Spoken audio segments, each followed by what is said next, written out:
بسم الله الرحمن الرحيم يا أيها الذين آمنوا اتقوا الله وقولوا قولا سديدا يصلح لكم أعمالكم ويغفر لكم ذنوبكم ومن يطع الله ورسوله فقد فاز فوزا عظيما فإن خير الحديث كتاب الله وخير الهدي هدي محمد صلى الله عليه وسلم وشر الأمور محدثاتها وكل محدثة بدعة وكل بدعة ضلالة وكل ضلالة في النار. வார்த்தைகளில் சிறந்தது அல்லாஹுடைய வார்த்தை என்றும் வழிகாட்டுதலில் சிறந்தது நபிகள் நாயகம் ஸல்லல்லாஹு அலைஹி வஸல்லம் அவர்களுடைய வழிகாட்டுதல் என்றும் காரியங்களில் மிக மிக கெட்டது மார்க்கங்களில் பித்அத்துகளை உண்டாக்குவது, ஒவ்வொரு பித்அத்தான காரியங்களும் வழிகேடுகள் அனைத்தும் உங்களை நரகில் கொண்டு போய் சேர்க்கும் என்று ரசூலுல்லாஹி ஸல்லல்லாஹு அலைஹி வஸல்லம் அவர்கள் தங்களுடைய ஒவ்வொரு சொற்பொழிவின் ஆரம்பத்திலும் இந்த மனித சமூகத்திற்கு நினைவுபடுத்தியதை இந்த நல்ல சந்தர்ப்பத்தில் புனிதமிக்க ரமலானுடைய மாதத்தில் அல்லாஹ்வினுடைய ஆலயத்தில் நபிகள் நாயகம் ஸல்லல்லாஹு அலைஹி வஸல்லம் அவர்கள் கூறிய முறைப்படி இபாதத்துகளை செய்து அமர்ந்து கொண்டிருக்கின்ற உங்களது சிந்தனையிலும் ஆரம்பமாக அந்த நபிமொழியை நினைவுபடுத்தி என்னுடைய உரையினை துவங்குகிறேன். எல்லாம் வல்ல அல்லாஹ் ரப்புல் ஆலமீன் இணை வைத்தலை விட்டும் பித்அத்துகள், அனாச்சாரங்கள், மூட பழக்க வழக்கங்கள், சடங்கு சம்பிரதாயங்களை விட்டும் அமல்களை பாழாக்கக்கூடிய அனைத்து பாவமான காரண காரியங்களை விட்டும் உங்களையும் என்னையும் உங்களது குடும்பத்தாரையும் எனது குடும்பத்தாரையும் நம் அனைவர்களையும் அல்லாஹ் காப்பாற்றுவதோடு அல்லாஹ்வினுடைய மார்க்கத்தில் சொல்லப்பட்ட சட்டதிட்டங்களை நம்முடைய வாழ்வில் நாம் முழுமையாக பின்பற்றி மரணிக்கின்ற பொழுது முஸ்லீமாக மரணித்து மறுமை நாளில் வெற்றி பெறுகின்ற ஒரு கூட்டத்தில் அல்லாஹ் நம் அனைவர்களையும் ஆக்கி அருள் புரிவானாக. அன்பிற்கும் பாசத்திற்கும் உரிய தாய்மார், பெரியோர்களே, சகோதர சகோதரிகளே, அல்லாஹ்வினுடைய வேதமாக திகழ்கின்ற திருக்குரான் இறக்கி அருளப்பட்ட இந்த புனிதமிக்க ரமலானுடைய மாதத்தில் குரான் ஓர் அறிமுகம் என்ற ஒரு தலைப்பின் கீழ் தொடர்ந்து ஒரு சில விவரங்களை நாம் அறிந்து வருகிறோம். ரசூலுல்லாஹி ஸல்லல்லாஹு அலைஹி வஸல்லம் அவர்களுக்கு இறைவன் புறத்திலிருந்து இந்த திருக்குரான் எப்படி வகியாக அருளப்பட்டது என்பதையும், அருளப்பட்ட அந்த திருக்குரான் எப்படியெல்லாம் எழுத்து வடிவிலும் நூல் வடிவிலும் பாதுகாக்கப்பட்டது என்பதையும் தொடர்ந்து நாம் அறிந்து வந்தோம். இன்றைய தினம் இறுதி வேதமாக இறைவன் மனித சமூகத்திற்கு அருளிய திருக்குரானுடைய ஒரு சில சிறப்பு அம்சங்களை இன்றைய தினம் நாம் அறிந்து கொள்ள கடமைப்பட்டிருக்கிறோம். அன்பார்ந்த சகோதரர்களே, இந்த உலகத்தில் 650 கோடி மக்கள் இந்த உலகத்தில் வாழ்கிறார்கள். பெரும்பான்மையான மக்கள் கிறிஸ்தவர்களாக இருக்கிறார்கள். அவர்களுடைய வேத நூல் பைபிள் என்று உங்களுக்கெல்லாம் நன்றாக தெரியும். ஓல்டு டெஸ்டமெண்ட், பழைய ஏற்பாடு என்றும், நியூ டெஸ்டமெண்ட், புதிய ஏற்பாடு என்றும் இரு வகையில் பைபிள்கள் அறிமுகப்படுத்தப்பட்டிருக்கிறது. பெரும்பான்மையான மக்களால் பின்பற்றப்படுகின்ற பைபிள் ஒரு இறைவேதத்தினுடைய அந்தஸ்தில் இந்த உலக அரங்கில் இருக்கிறதா என்றால் இல்லை என்பதைத்தான் நம்மால் வரலாற்று ரீதியாக பார்க்க முடிகிறது. காலத்தின் சவாலை சமாளிக்க முடியாமல் பல்வேறு திருத்தங்களுக்கு பல காலகட்டங்களில் இந்த பைபிள் ஆட்படுத்தப்பட்டிருக்கிறது என்பது ஒரு யதார்த்தமான உண்மை. உதாரணத்திற்கு சொல்ல வேண்டுமானால் 14 நூற்றாண்டுகள் வரை ஐரோப்பிய கண்டம் ஒரு இருண்ட கண்டமாகத்தான் இருந்தது. 14 நூற்றாண்டுகளுக்கு பிறகு மெல்ல மெல்ல அறிவியல் மறுமலர்ச்சி ஐரோப்பிய கண்டத்தில் தோன்ற ஆரம்பித்தது. விஞ்ஞானிகள் பலர் உருவாயினார்கள். உலகத்தை பற்றியும் உலகம் எப்படி இயங்குகிறது என்பதை பற்றியும் ஆய்வு செய்யலானார்கள். விஞ்ஞானிகள் அதிகமாகி விஞ்ஞான கண்டுபிடிப்புகள் அதிகமான பொழுது விஞ்ஞானத்தினுடைய கருத்துக்களை நேரடியாக அன்றைய கிறிஸ்தவ சபை எதிர்க்க ஆரம்பித்தார்கள். என்ன காரணம்? அது பைபிளுக்கு எதிரானது என்கிற ஒரே கருத்து. இதனுடைய விளைவாக விஞ்ஞானிகளுக்கும் கிறிஸ்தவ சபைக்கும் நிறைய மிகப்பெரிய அளவில் கருத்து மோதல் ஏற்பட்டது. நிறைய விஞ்ஞானிகளை பிடித்து சிறையில் அடைத்தார்கள். பல விஞ்ஞானிகளை தூக்கு மேடையில் ஏற்றினார்கள். பல விஞ்ஞானிகளை எரித்து சாம்பலாக்கினார்கள். என்ன காரணம்? விஞ்ஞான கண்டுபிடிப்புகள் எல்லாம் பைபிளுக்கு எதிராக இருக்கிறது என்கிற ஒரே காரணத்தினால் பல விஞ்ஞானிகள் இந்த உலகத்தில் இருந்து அப்புறப்படுத்தப்பட்டார்கள்.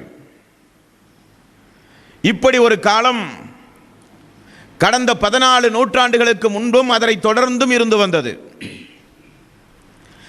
இப்படி விஞ்ஞானிகளுக்கு எதிராக கிறிஸ்தவ சபை நடந்த ஒரே காரணத்தினால் விஞ்ஞானிகள் எல்லாம் என்ன முடிவுக்கு சென்றார்கள்? நிச்சயமாக இறைவேதம் என்பது ஒன்றே கிடையாது. வேதங்கள் என்பது ஒரு பிற்போக்குத்தனத்தினுடைய ஒரு அறிகுறி.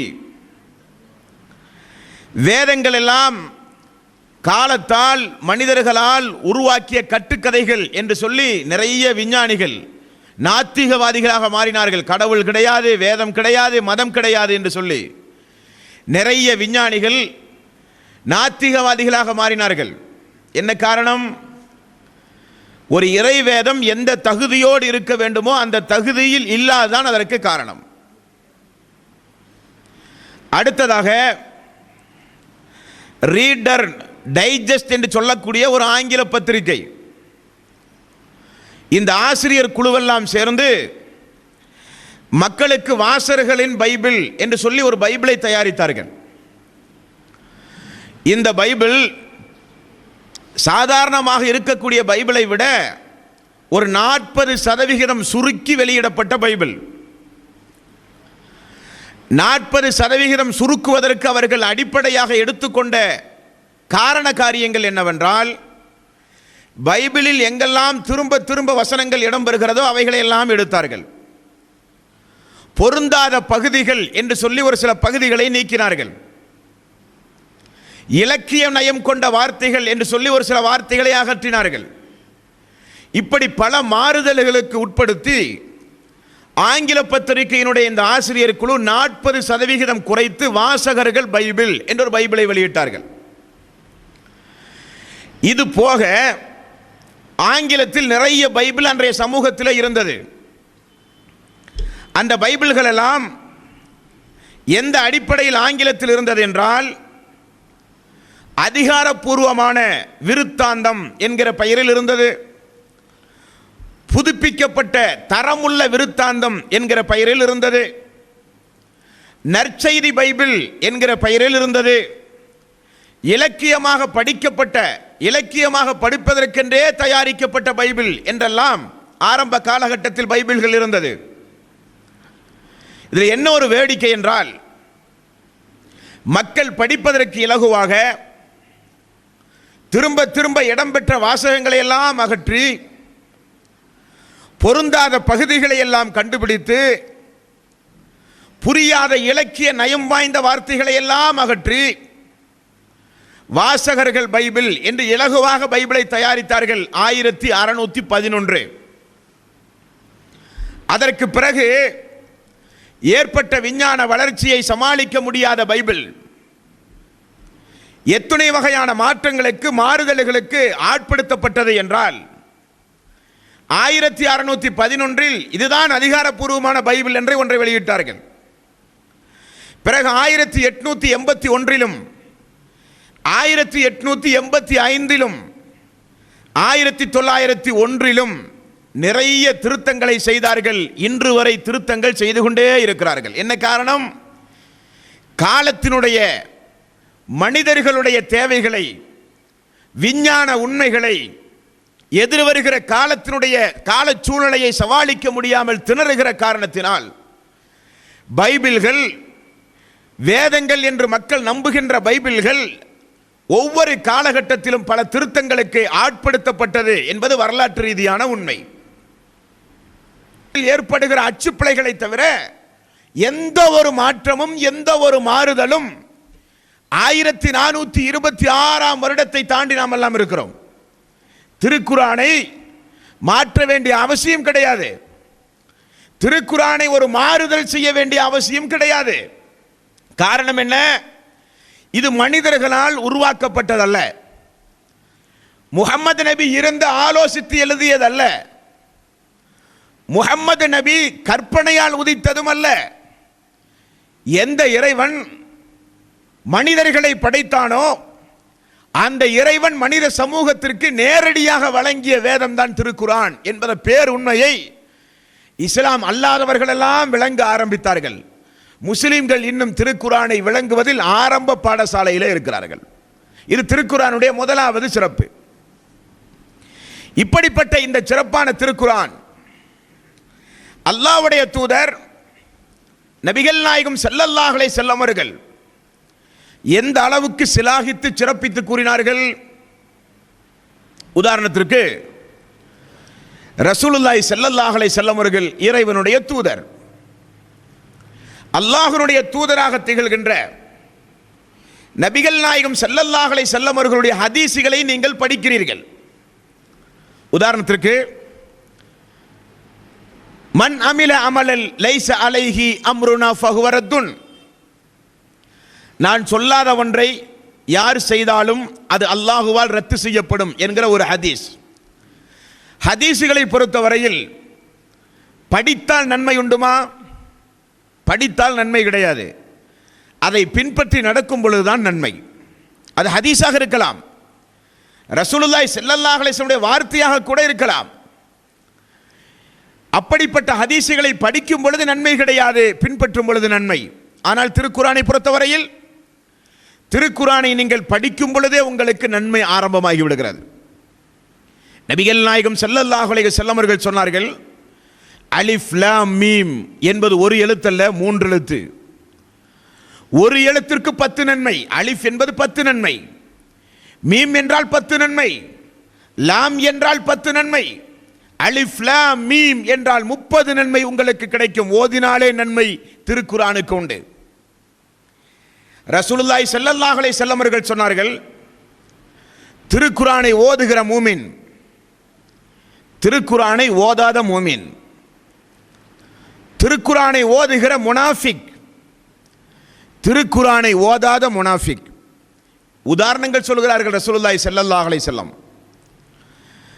திருக்குரானை ஓதுகிற முஃமினுக்குள்ள உதாரணம் உத்துருஜா என்று சொல்லப்படுகிற ஒரு பழத்தினுடைய உதாரணம்.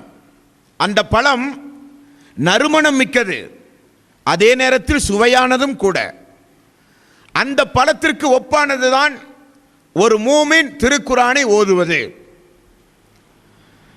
திருக்குரானை ஓதாத மூமியினுடைய உதாரணம் பேரித்தம்பழத்தை போன்றது. சுவை இருக்கும், அதில் மனம் இருக்காது. திருக்குரானை ஓதுகிற முனாஃபிக்கினுடைய அடையாளம் நபிகள் நாயகம் ஸல்லல்லாஹு அலைஹி வஸல்லம் அவர்கள் சொன்னார்கள், ரைஹானா என்று சொல்லப்படுகிற ஒரு பழத்தினுடைய அடையாளம். அந்த பழத்திற்கு சுவை இருக்காது, நறுமணம் மட்டும்தான் இருக்கும். திருக்குரானை ஓதாத முனாஃபிக்கினுடைய அடையாளம் எட்டிக்காய், சுவையும் இருக்காது, நறுமணமும் இருக்காது. நபிகள் நாயகம் ஸல்லல்லாஹு அலைஹி வஸல்லம் அவர்கள் கூறினார்கள். அன்பார்ந்த சோர்களே, திருக்குரானுடைய மகத்துவம் என்னவென்றால், நபிகள் நாயகம் ஸல்லல்லாஹு அலைஹி வஸல்லம் அவர்கள் கூறினார்கள், அல்லாஹுவால் படைக்கப்பட்ட மனிதர்களில் அல்லாஹ்வுக்கு பிரத்யேகமான மக்கள் உண்டு. அல்லாஹ்வுடைய அருளுக்குரிய மக்கள் அந்த மக்கள். யா ரசூலல்லாஹ், அவர்கள் யார்? சஹாபாக்கள் கேட்டார்கள். ரசூலுல்லாஹி ஸல்லல்லாஹு அலைஹி வஸல்லம் அவர்கள் சொன்ன பதில், அல்லாஹ்வுக்கு நெருக்கமான, அல்லாஹ்வுக்கு பிரத்யேகமான மனிதர்கள் யார் என்றால் திருக்குரானோடு தொடர்புடைய குரானுடைய மக்கள். ரசூலுல்லாஹி ஸல்லல்லாஹு அலைஹி வஸல்லம் அவர்கள் சொன்னார்கள். அனஸ் ரலியல்லாஹு அன்ஹு அவர்கள் அறிவிக்கின்ற இந்த செய்தி இப்னு மாஜாவிலே நீங்கள் பார்க்கலாம். திருக்குரானோடு யாரெல்லாம் அதிகம் அதிகம் தொடர்பு வைக்கிறார்களோ அவர்கள் அல்லாஹ்வுக்கு நெருக்கமானவர்களாம். அவர்கள் அல்லாஹ்விடத்தில் விசேஷ அந்தஸ்துக்குரியவர்கள் என்று ரசூலுல்லாஹி ஸல்லல்லாஹு அலைஹி வஸல்லம் அவர்கள் சொன்னார்கள். மேலும் அல்லாஹ்வுடைய தூதர் ரசூலுல்லாஹி ஸல்லல்லாஹு அலைஹி வஸல்லம் அவர்கள் கூறினார்கள், உங்களுடைய வீடுகளை மண்ணறைகளைப் போல ஆக்காதீர்கள். எந்த வீடுகளில் சூரத்துல் பக்கரா ஓதப்படுகிறதோ அந்த வீட்டிலிருந்து சைத்தான் அப்புறப்படுத்தப்படுவான் என்று ரசூலுல்லாஹி ஸல்லல்லாஹு அலைஹி வஸல்லம் அவர்கள் கூறுகிறார். குர்ஆனை யார் முறைப்படி ஓதி வருகிறார்களோ அவர்களோடு யார் இருப்பார்? அவர்களோடு அல்லாஹுவால் படைக்கப்பட்ட மலக்குமார்கள் எப்பொழுதும் இருந்து கொண்டே இருப்பார்கள். திருக்குரானோடு தொடர்புடைய மக்களோடு வானவர்கள் இருப்பார்களாம். அன்பார்ந்த சோர்களே, திருக்குரான் பற்றி எங்கெல்லாம் பேசப்படுகிறதோ அங்கெல்லாம் வானவர்கள் வந்து விடுவார்கள். அவர்களும் அமர்ந்து மனிதர்களைப் போல சொல்லப்படுகிற விஷயத்தை கூர்ந்து கவனிப்பார்கள். அந்த சபை முடிந்து திரும்ப சென்றவுடன் அந்த மலக்குமார்கள் அல்லாஹ்விடத்திலே செல்லுவார்களாம். எங்கிருந்து வந்தாய்? எல்லாம் அறிந்த அல்லாஹ் கேட்பானாம். குனியமுத்தூரிலே மஸ்ஜித் தக்வாவில் இரவில் நடந்த உபதேச கூட்டத்தில் கலந்து கொண்டு நாங்கள் வந்தோம் என்று சொல்லுவார்கள். அவர்கள் என்ன பேசிக்கொண்டார்கள் என்று அல்லாஹ் கேட்பானாம்.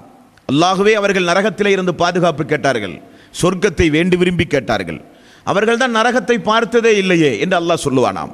அப்படி அல்ல யா இறைவா, திருக்குரானில் நீ கூறியிருக்கிறாய், ஆகவே அவர்கள் நம்பினார்கள், அந்த நரக நெருப்பிலே இருந்த அந்த கூட்டம் பாதுகாப்பு தேடிக்கொண்டிருந்தது. அப்படியா, நான் உடனே அவர்களை நரகத்தில் இருந்து விடுதலை செய்கிறேன் என்று அல்லாஹ் சொல்லுவானாம். அல்லாஹுவே அவர்கள் சொர்க்கத்தை வேண்டி விரும்பி உம்மிடத்திலே கேட்டுக்கொண்டிருந்தார்கள். அன்று இரவு சொர்க்கத்தை அவர்கள் பார்த்ததே இல்லையே. அல்லாஹுவே திருக்குரானில் சொர்க்கத்தை குறித்து சொல்லப்பட்டிருக்கிறாயே, அதை நம்பி விசுவாசித்து அவர்கள் சொர்க்கத்தை கேட்டார்கள். அப்படியானால் சொர்க்கத்திலே இருந்து அவர்களுக்கெல்லாம் பாதுகாப்பு என்று அல்லாஹ் சொல்வதாக நபிகள் நாயகம் ஸல்லல்லாஹு அலைஹி வஸல்லம் அவர்கள் சொன்ன செய்தி ஹதீஸ் கிதாபுகளிலே பார்க்க முடிகிறது. திருக்குரான் ஓதுகிற மனிதர்களோடு அதிகம் அதிகம் வானவர்கள் நெருக்கமாக இருப்பார்கள் என்றும் ரசூலுல்லாஹி ஸல்லல்லாஹு அலைஹி வஸல்லம் அவர்கள் கூறினார்கள். அதேபோல அல்லாஹ்வினுடைய தூதர் நபிகள் நாயகம் ஸல்லல்லாஹு அலைஹி வஸல்லம் அவர்கள் சொன்னார்கள், யார் திருக்குரானை ஓதி அந்த திருக்குரானின்படி யார் தன்னுடைய வாழ்க்கையை அமைத்து கொண்டார்களோ அவர்களுக்காக வேண்டி சூரத்துல் பக்ரா, சூரத்து ஆல இம்ரான் இந்த 2 அத்தியாயங்களும் மறுமை நாளில் போட்டி போட்டுக்கொண்டு அவருக்காக வேண்டி அல்லாஹ்விடத்திலே பரிந்து பேசும் ரசூலுல்லாஹி ஸல்லல்லாஹு அலைஹி வஸல்லம் அவர்கள் கூறினார்கள். அது மட்டுமல்ல, மறுமை நாளை பொறுத்தவரையில் அல்லாஹ்வினுடைய நீதிமன்றத்தில் மனிதன் ஒதுங்குவதற்கு எங்குமே நிழல் இருக்காது. சூரியன் தலைக்கு மேல் கொண்டு வரப்படும். வியர்வையால் எல்லா மனிதர்களும் மூழ்கி நிற்பார்கள். மறுமை நாளில் நிழலே இல்லாத அந்த நேரத்தில் யார் திருக்குரானை அதிகம் அதிகம் ஓதி வந்தார்களோ அந்த திருக்குரானின் ஓர் பாகமாகிய சூரத்துல் பக்ராவும் இதே ஆல இம்ரான் அத்தியாயமும் மேகமூட்டம் போல திரண்டு வந்து நிழல் குடையாக அந்த மக்களுக்கு பாதுகாப்பு அளிக்கும் என்றும் நபிகள் நாயகம் ஸல்லல்லாஹு அலைஹி வஸல்லம் அவர்கள் கூறினார்கள். அன்பார்ந்த சோர்களே, ரசூலுல்லாஹி ஸல்லல்லாஹு அலைஹி வஸல்லம் காலத்தில் நடந்த ஒரு பேர் உண்மை சம்பவத்தை கேளுங்கள்.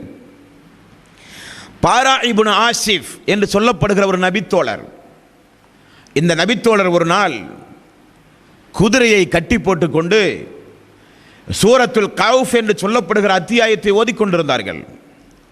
ஓத ஓத மேகம் மெல்ல மெல்ல இருண்டு வர ஆரம்பித்ததாம்.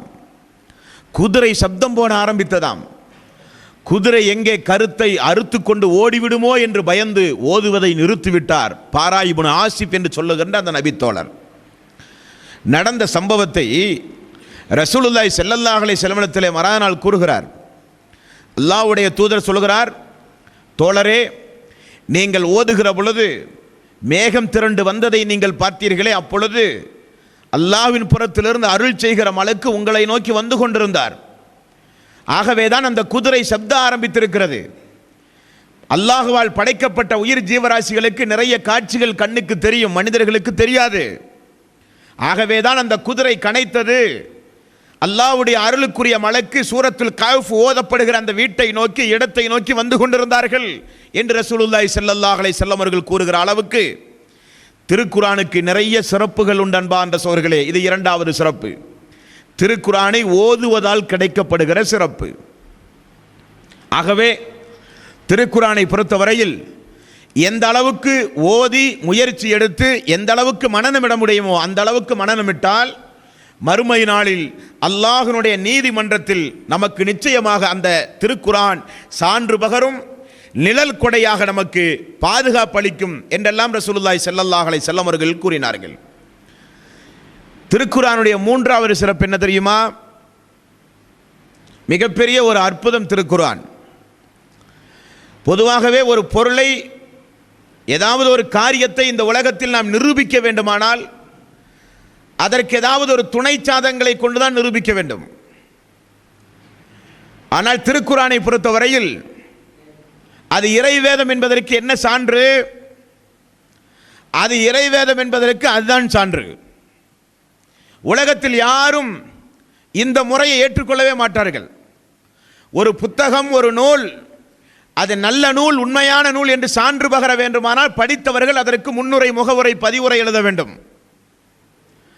ஆனால் திருக்குரானுக்கு யார் சான்று இறைவேதம் என்பதற்கு? ஒட்டுமொத்த முஸ்லிம்களும் சேர்ந்து அது திருக்குரானே அல்ல மக்கள் எல்லாம் சேர்ந்து அந்த திருக்குரானை புறக்கணித்தாலும் அது இறைவேதத்தினுடைய தகுதியில இருந்து சிறிது கூட கீழே இறங்காது. திருக்குரான் இறைவேதம் என்பதற்கு எது சான்று தெரியுமா? திருக்குரான் தான் சான்று. திருக்குரானை கையில எடுத்து அந்த திருக்குரானோடு இப்பொழுது நீங்கள் பேசுங்கள். என்ன பேசுகிறீர்கள்? அல்லாஹுவே, இந்த திருக்குரானை நீ எப்பொழுது இறக்கினாய்? முதல் கேள்வி. அல்லாஹ் பதில் சொல்லுவான். 2வது அத்தியாயம் 185வது வசனம். இந்த திருக்குரானை நான் ஷஹ்ரு ரமலான் அல்லதி உன்ஸில ஃபீஹில் குர்ஆன், இந்த திருக்குரானை ஒரு ரமலானுடைய மாதத்தில் நான் இறக்கினேன் என்று அல்லாஹ் உங்களுக்கு பதில் சொல்லுவான். அல்லாஹுவே, இந்த திருக்குரானை ரமலானுடைய மாதத்தில் எப்பொழுது நீ இறக்கினாய் என்று கேட்டு பாருங்கள். 44வது அத்தியாயம் 3வது வசனம். இந்த வசனத்தில் அல்லாஹ் பதில் சொல்லுவான். நிச்சயமாக இந்த திருக்குரான் சங்கை மிக்க, இன்னா அன்ஜல்நாஹு ஃபீ லைலத்தின் முபாரக்கத்தின் இன்னா குன்னா முன்திரின், சங்கை மிக்க கண்ணியமான ஓர் இரவில் இந்த திருக்குரான் இறக்கி அருளப்பட்டது என்று அல்லாஹ் ரப்பல் ஆலமீன் பதில் சொல்லுவான். யா அல்லாஹ், நீ இறக்கிய இந்த திருக்குரானில் ஏதாவது மனிதர்களுக்கு சந்தேகம் உண்டுமாயா அல்லாஹ் என்றால் அல்லாஹ் உங்களுக்கு பதில் சொல்லுவான். சூரத்துல் பக்ரா 2வது அத்தியாயத்தின் 2வது வசனம். ذَلِكَ الْكِتَابُ لَا رَيْبَ فِيهِ هُدًى لِلْمُتَّقِينَ, இந்த திருக்குரானில் எந்த ஒரு சந்தேகம் உங்களுக்கு கிடையாது, பயபக்தியுடையவர்களுக்கு இது நிச்சயமாக நேர் வழி காட்டும், இதில் சந்தேகமே கிடையாது என்று அல்லாஹ் பதில் சொல்லுவான். அல்லாஹுவே, இந்த திருக்குரான் இறக்கி அருளப்படுவதற்கு முன்னால் இந்த திருக்குரான் எங்கே இருந்தது என்று திருக்குரானை பார்த்து கேளுங்கள். அல்லாஹ் பதில் சொல்லுவான். 56வது அத்தியாயம் 77வது வசனம், 78வது வசனம். இன்னஹு லகுர்ஆனுன் கரீம், நிச்சயமாக இது கண்ணியமிக்க ஒரு வேதமாகும். ஃபீ கிதாபின் மக்னூன், இது பாதுகாக்கப்பட்ட ஒரு ஏட்டில் பாதுகாப்பாக வைக்கப்பட்டிருந்தது என்று அல்லாஹ் ரப்பல் ஆலமீன் பதில் சொல்லுவான். நிச்சயமாக இந்த திருக்குரான் உண்மையில் யா அல்லாஹ் உன்னிடமிருந்து வந்ததா அல்லது முஹம்மது நபி சுயமாக சொன்னதா என்றால் 32வது அத்தியாயம் 2வது வசனம். தன்ஜீலுல் கிதாபி லா ரைப ஃபீஹி மிர் ரப்பில் ஆலமீன், அகிலத்தின் அதிபதியாகிய அல்லாஹ்வின் புறத்திலிருந்து இறக்கி அருளப்பட்டதுதான் இந்த திருக்குரான். இதற்கு முஹம்மது நபிக்கும் உருவாக்குவதில் எந்த சம்பந்தமும் கிடையாது. இந்த திருக்குரான் ரப்புல் ஆலமீனாகிய என்னிடமிருந்து இறக்கப்பட்டதான் இந்த திருக்குர்ஆன் என்று அல்லாஹ் பதில் சொல்லுவான். 4வது அத்தியாயம் 82வது வசனம் தொடர்ந்து அல்லாஹ் சொல்லுகிறான், அஃபலா யததப்பரூனல் குர்ஆன், இந்த குர்ஆனை இவர்கள் ஆய்வு செய்து பார்க்க வேண்டாமா? வலவ் கான மின் இன்டி கைரில்லாஹி லவஜது ஃபீ இக்திலாஃபன் கஸீரா, அல்லாஹ் அல்லாமல் வேறு யாரிடமிருந்தாவது இந்த திருக்குர்ஆன் வந்திருந்தால் நிறைய முரண்பாடுகளை அவர்கள் அதில் பார்த்திருப்பார்கள். நிறைய முரண்பாடுகள், நிறைய கருத்து மோதல்களை இவர்கள் பார்த்திருப்பார்கள். அது இல்லாததுதான் அது இறைவேதம் என்பதற்கு சான்று என்று அல்லாஹ் ரப்பல் ஆலமீன் சொல்கிறான். அப்படியா? அல்லாஹுவே, இந்த இறைவேதம் யாருக்குரியது? ஜின்களுக்குரியது, மனிதர்களுக்குரியது, மலக்குகளுக்குரியது. யாருக்குரியது இந்த திருக்குர்ஆன்? 39வது அத்தியாயம் 41வது வசனம், இன்னா அன்ஸல்னா அலைக்கல் கிதாப லின்னாஸி பில் ஹக், உண்மையை பேசுகின்ற இந்த இறை வேதம் மனிதர்களாகிய உங்களுக்குரியது. அல்லாஹ் ஒவ்வொன்றுக்கும் பதில் சொல்கிறான் பாருங்கள். இந்த இறை வேதம் மனிதர்களாகிய உங்களுக்குரியது என்று அல்லாஹ் சொல்கிறான். அல்லாஹுவே, மனிதர்களுக்காக வேண்டி அருளப்பட்ட இந்த திருக்குர்ஆன் இறந்தவர்களுக்காக வேண்டி ஓதலாமா என்று கேட்டு பாருங்கள். 36வது அத்தியாயம் 70வது வசனம், லிதுன்திர மன் கான ஹய்யன் வைஹக்கல் கௌலு அலல் காஃபிரின், நிச்சயமாக இந்த திருக்குர்ஆன் உயிரோடு உள்ளவர்களைத்தான் அச்சமூட்டி எச்சரிக்கை செய்வதற்காக வேண்டி என் புறத்திலிருந்து அருளப்பட்டது என்றும் அல்லாஹ் ரப்பல் ஆலமீன் சொல்கிறான். அல்லாஹுவே, இந்த திருக்குர்ஆன் யாருக்குரியது? 38வது அத்தியாயம் 29வது வசனம், கிதாபுன் அன்ஸல்நாஹு இலைக்க முபாரக்குன் லியஸ்தபரு ஆயாத்திஹி வலியத்ததக்கரு உலில் அல்பாப், யாரெல்லாம் அறிவுடைய மக்களாக இருக்கிறார்களோ, அறிவற்றவர்கள் எனக்கு தேவையில்லை, மூடர்கள், மடையர்கள், அறிவில்லாதவர்கள், அவர்களுக்கு திருக்குர்ஆன் விளங்காது. யார் அறிவுள்ளவர்களாக இருக்கிறார்களோ அந்த அறிவுடைய மக்களுக்குத்தான் நான் திருக்குர்ஆனை இறக்கி அருளியிருக்கிறேன். அறிவுடைய மக்கள் இருந்தால் சிந்திக்கட்டும். அவர்கள் உண்மையில் அறிவாளியாக இருந்தால் திருக்குர்ஆனை அவர்கள் ஆய்வு செய்து பார்க்கட்டும் என்றும் அல்லாஹ் ரப்பல் ஆலமீன் சொல்லுகிறான். அல்லாஹுவே, இந்த திருக்குர்ஆனை அருளினாய் என்பது உண்மைதான். இது எதற்காக வேண்டி அருளினாய்? 7வது அத்தியாயம் 3வது வசனம், இத்தபிஉ மா உன்சில இலைக்கும் மிர் ரப்பிக்கும், நான் இந்த திருக்குர்ஆனை அருளியது நீங்கள் பின்பற்றி நடப்பதற்கு அல்லாஹ் பதில் சொல்கிறான். நீங்கள் அதை பின்பற்றி நடப்பதற்குத்தான் இந்த திருக்குர்ஆனை நான் அருளினேன் என்று அல்லாஹ் ரப்பல் ஆலமீன் சொல்கிறான். அல்லாஹுவே, திருக்குர்ஆன் உன்னுடையது, நீதான் அருளினாய்.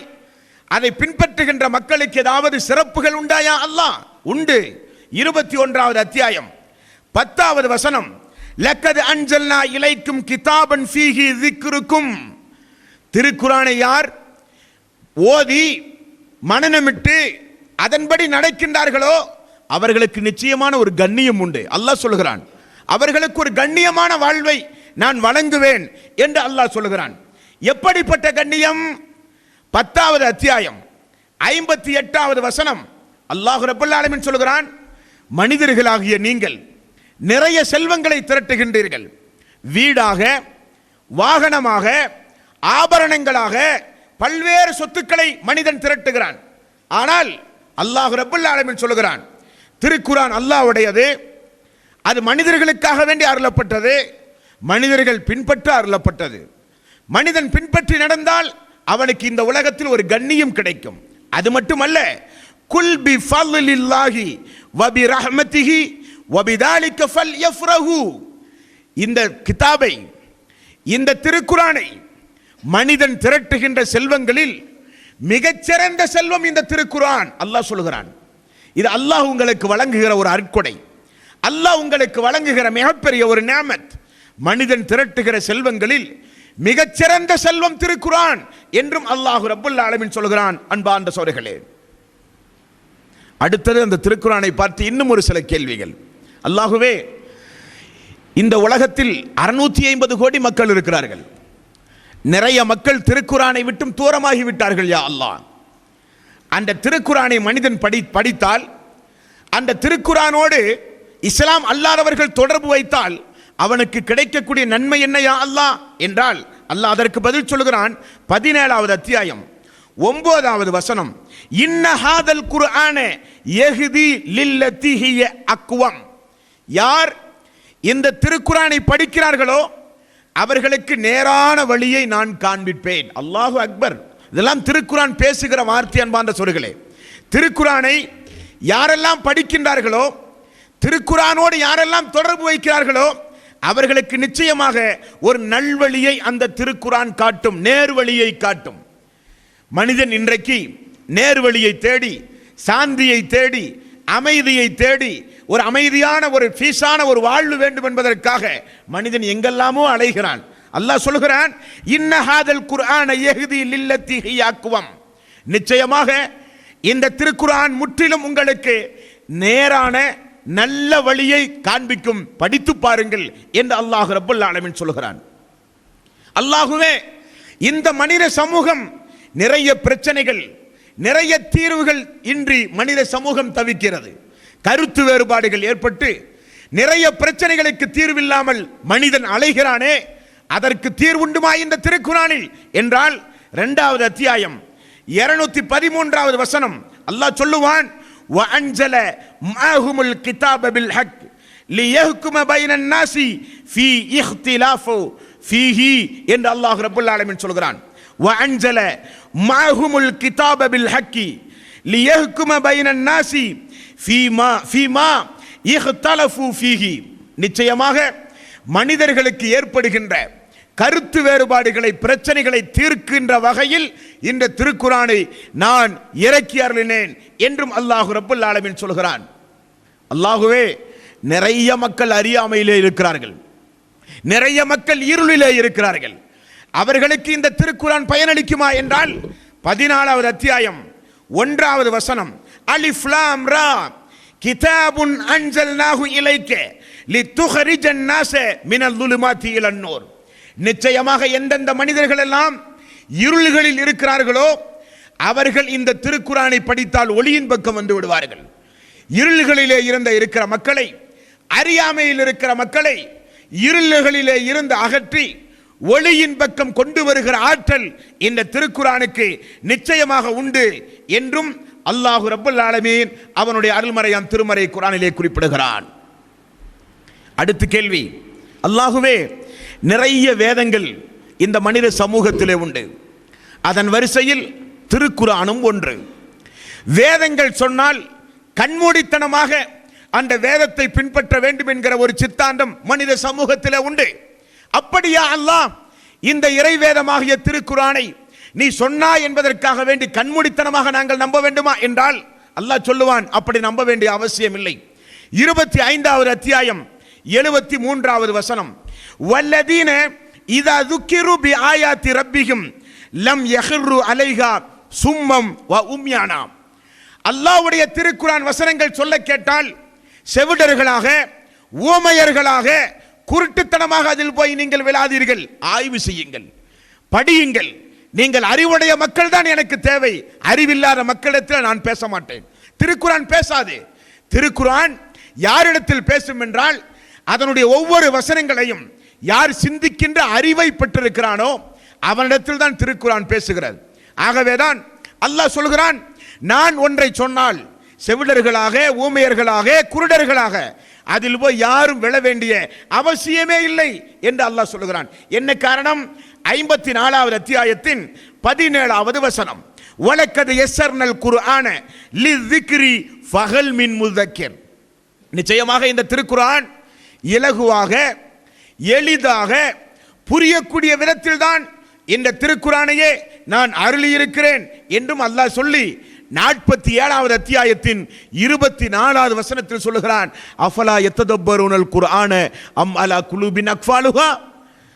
உங்களுடைய இதயங்கள் எல்லாம் பூட்டுக்களால் பூட்டு போட்டப்பட்டிருக்கிறதா? ஏன் நீங்கள் திருக்குரானை சிந்திக்காமல் இருக்கிறீர்கள்? திருக்குரானை ஏன் நீங்கள் படிக்காமல் இருக்கிறீர்கள்? அஃபலா யத்ததப்பருனல் குர்ஆன அம் அலா குலூபின் அக்ஃபாலுஹா. குர்ஆனை நீங்கள் சிந்திக்க மாட்டீர்களா? குர்ஆனை நீங்கள் ஆய்வு செய்ய மாட்டீர்களா? உங்களுடைய உள்ளங்கள் எல்லாம் பூட்டப்பட்டிருக்கின்றதா? அல்லாஹ் கேட்கிறான். எங்கே அறிவுடைய மக்கள், எங்கே சிந்திக்கின்ற மக்கள், எங்கே ஆய்வு செய்கிற மக்கள், எங்கே விஞ்ஞானிகள், மருத்துவர்கள், எங்கே அறிவாளிகள், அறிவு ஜீவிகள் எல்லாம் எங்கே என்றும் அல்லாஹ் ரப்பல் ஆலமீன் கேட்கிறான் தொடர்ந்து திருக்குரானில். யா அல்லாஹ், உண்மையில் திருக்குரான் உன்னுடையது. அதனுடைய ஒவ்வொரு அத்தியாயங்களும் ஒவ்வொரு வசனங்களும் ஊன்று படித்து பார்க்கும் பொழுது நிச்சயம் யா அல்லாஹ் இரு இறைவேதம்தான் என்பதை நாங்கள் புரிகிறோம். ஆனால் நிறைய மக்கள், இறைவேதத்தை அறியாத நிறைய மக்கள் யா அல்லாஹ், இது ரசூலுல்லாஹி ஸல்லல்லாஹு அலைஹி வஸல்லம் அவர்கள் என்ற முஹம்மது நபி முன்னால் அனுப்பப்பட்ட, முன்னர் இருந்து வருகின்ற வேதங்களை படித்து பார்த்து காப்பி அடித்தார் என்று மக்கள் குற்றம் சுமத்துகிறார்களே யா அல்லாஹ். முஹம்மது நபி எழுதியது, முஹம்மது நபிக்கு முன்னால் அனுப்பப்பட்ட வேதங்களை பார்த்து படித்து முஹம்மது நபி உண்டாக்கியது என்று மக்கள் சொல்லுகிறார்களே, அதற்கு ஏதாவது பதில் உண்டுமா யா அல்லாஹ் என்றால் அதற்கும் பதில் உண்டு. 29வது அத்தியாயம் 48வது வசனம் அல்லாஹ் சொல்கிறான், வமா குன்த தத்லு மின் கபிலிஹி மின் கிதாபின் வலா தஹுத்துஹு பியமீனிக இதல் லர்தாபல் முப்திலூன்.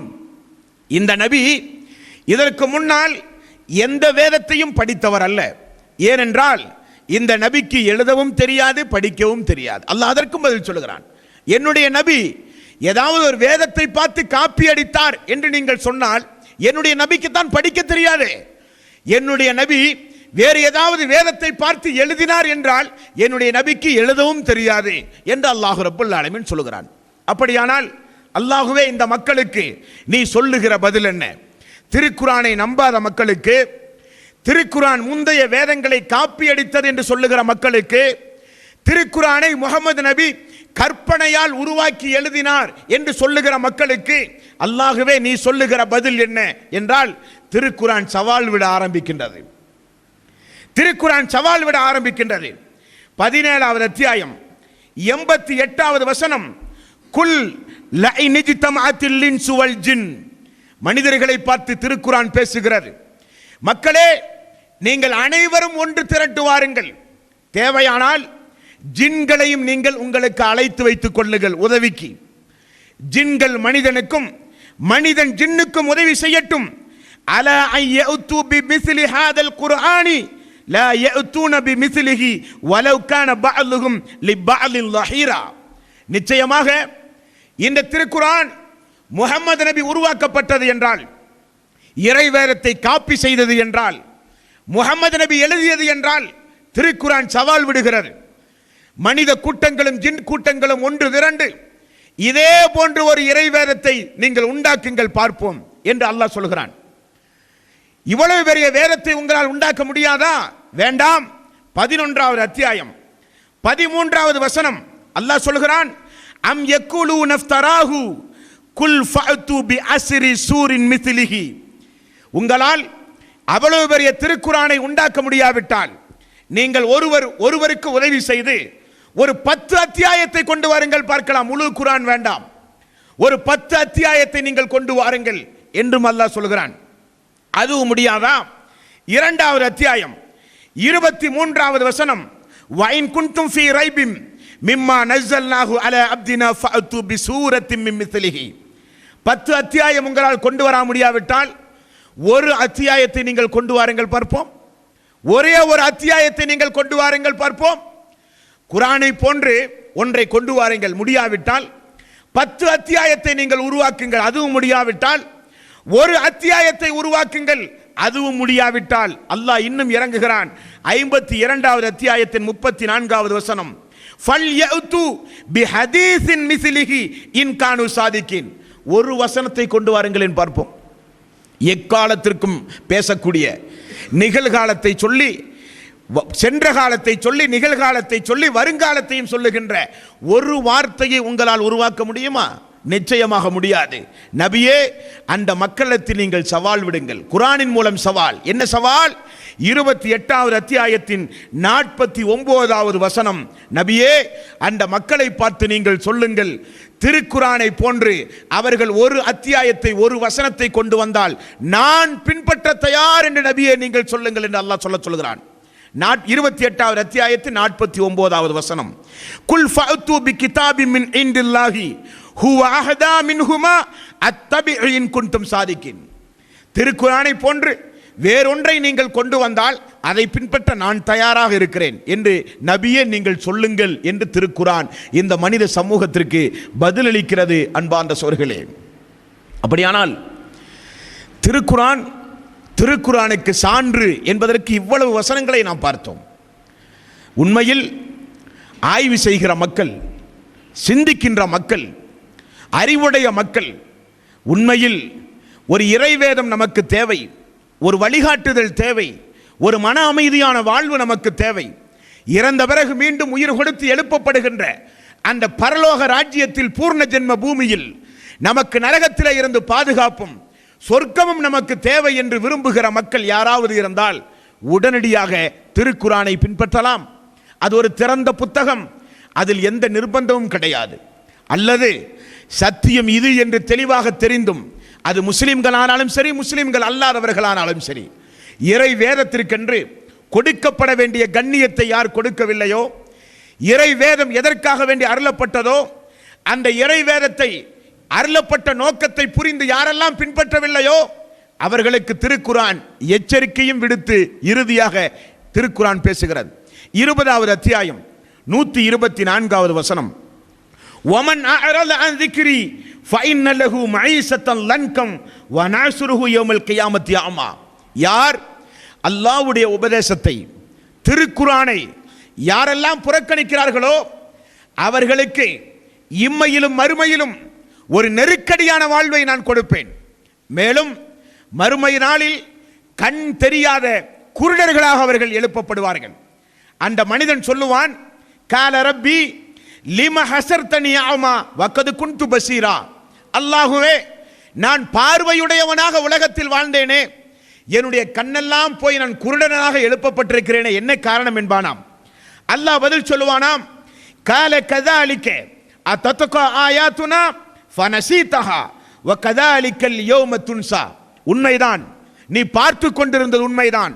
ஆனால் என்னுடைய அத்தாட்சி, என்னுடைய திருக்குர்ஆன் பார்த்து படிக்க உதவாத இந்த கண் இந்த மறுமை நாளில் நிச்சயமாக போக்கப்பட வேண்டிய ஒன்றுதான். ஆகவேதான் கண் இருந்த உன்னை குருடனாக நான் எழுப்புவேன் என்று அல்லாஹ் ரப்பல் ஆலமீன் எச்சரிக்கிறான். அன்பார்ந்த சகோதரர்களே, இன்றைய உலகம் இன்றைக்கு பல்வேறு பிரச்சனைகளிலே சிக்குண்டு தீர்வு கிடைக்காமல் திணறிக் கொண்டிருக்கக்கூடிய காட்சியை பார்க்கிறோம். எங்கு பார்த்தாலும் மனிதர்களுக்கு ஒரு நெருக்கடியான வாழ்வு, நிம்மதி இல்லாத வாழ்வு. எங்கு பார்த்தாலும் மனிதன் மன உளைச்சலுக்கு ஆளாகி நிறைய மனிதர்கள் இன்றைக்கு வாழ்வை மாய்த்துக் கொள்கிற தற்கொலையை நோக்கி இன்றைக்கு மனிதர்கள் செல்கிறார்கள். அவர்களுக்கு சாந்தி வேண்டுமானால், சமாதானம் வேண்டுமானால் அவர்கள் திருக்குர்ஆனை பின்பற்ற வேண்டும். இல்லை என்றால் அல்லாஹ்வுடைய எச்சரிக்கை, இந்த உலகத்தில் நெருக்கடியான வாழ்வை தருவேன், நிம்மதியை போக்குவேன் என்று அல்லாஹ் எச்சரிக்கை விடுக்கிறான்.